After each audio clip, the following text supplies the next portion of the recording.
Agreed with me all these years. It really started in the early days when I convinced scientists I could bend metal with my mind and came out and said it was an illusion.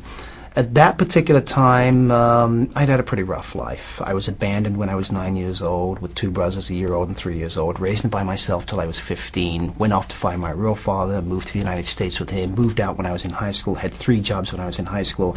I was socially inept. I was a kid in the back of the classroom with a heavy winter coat on in the middle of summer, afraid if the teacher would call on me and I would turn bright red.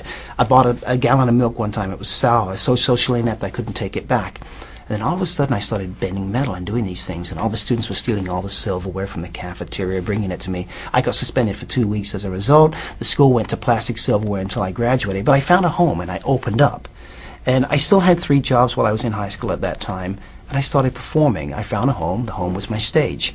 And I felt much better on a stage than I did working those 3 jobs constantly. And I made more money doing it. Mentalists make a lot more money than magicians. So it was either that or play professional soccer, which I was asked to play. And being on stage, it's agreed with me all these years. Who was the best mentalist of all time? Most mentalists will tell you that it was a gentleman by the name of Banachek. And Banachek, at his time, was the second best known voice other than President Roosevelt at the time on the radio. He had his own live TV show. He was the first mentalist ever to work alone. At the time, he kind of left it in that middle area of people not knowing if he was genuine or if it was an illusion.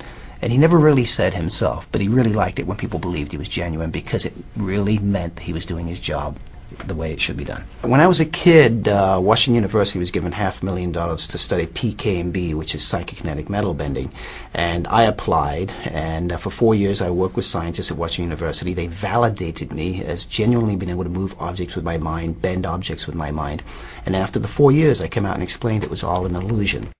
To show them that if they went in with a pro-biased opinion, they went in believing they would not use proper scientific protocol. In other words, they were documenting their own belief system rather than doing documentation of science.